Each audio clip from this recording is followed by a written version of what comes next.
Hi, and welcome to Jam's Adventures. I'm Jam, and today we're going to talk about Craters of the Moon National Park in Idaho. So I've just finished my visit to hiking and backpacking in the deserts of central Idaho, between Boise and Pocatello. Sorry about the road traffic, but we're off of Highway 26 here, right at the beginning of Craters of the Moon National Park.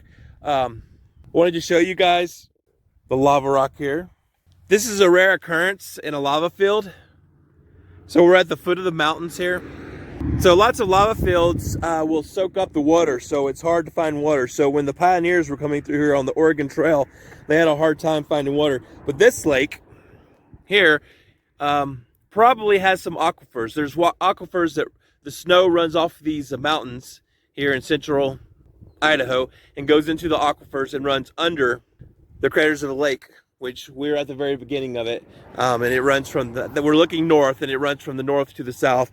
And then of course these lakes, what happens is in these aquifers, and there's caves under here, and these caves ice up during the winter and they stay icy, but because they're icy, sometimes they can form lakes like this on top of the aquifer or on top of the cave systems. So the cave systems here are actually lava tubes. So very interesting. So we're just now getting into Craters Lake. So let's keep moving and see what else we can find.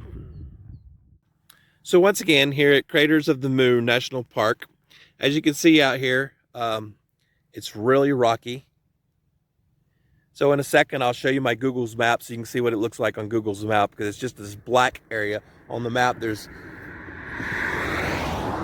desert areas around it, and then you have this. So what you have is a desert prairie in the middle of Idaho, high desert prairie, around 4,000 feet elevation, between 4,000 and 5,000 feet elevation. We are at the foot of the mountains here. You can see on the other side, we've got the foothills here, and then the foothills coming down. As you come down in elevation, you can see the mountains over there, and on the other side of these hills, these are the foothills of the mountains. And you can see as you come around, more mountains, and then all of a sudden you have this desert, flat desert area that we call Craters of the Moon National Park. So these are desert areas, and the lava has come up out of the earth. What's really interesting, we'll try to zoom in. I don't know if it comes through across the video, but we'll check it. If you notice out there, there's snow out there. You can see the patches of snow out in the rocky areas. But this is all rock with sage and other brushes, sagebrush. But it's just miles and miles and miles. Then of course, get around and you can see the mountains. So I've got my Google Maps pulled up here, and what I wanted to show you is, if you see the little blue dot there, that's me in my car. We're looking at the Google Maps on my phone, on my car's display screen. So you see to the north of us, which is north, and you see the mountains. So the mountains come down, and we're at the foothills. The blue dot there, we're at the foothills of the mountains, and you can see that black area here,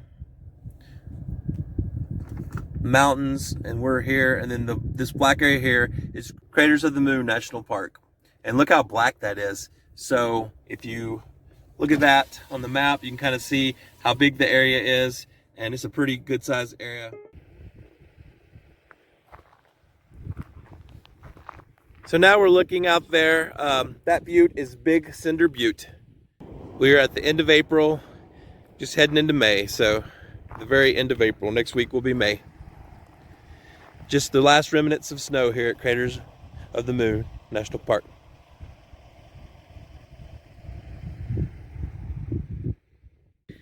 I hope you can see why they call it Craters of the Moon.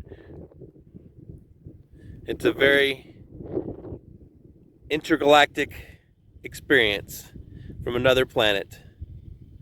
But with that said, I don't think we have snow on the moon. So what's really interesting about this lava is, lava rock is used in a lot of barbecue grills, and because it's a great insulator. But the opposite of that is, great for insulating, for heating. It also makes a great insulator for snow, which is why we still have snow on this lava rock, and it's almost May the 1st next week. So, and the temperatures are definitely in the 60s and 70s this week. So a very interesting fact.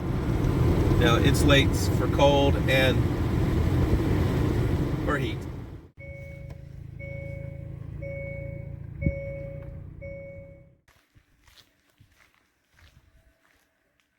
It's produced deep beneath the Earth's surface, moves buoyantly upward towards the Earth's crust until it finds a weak spot.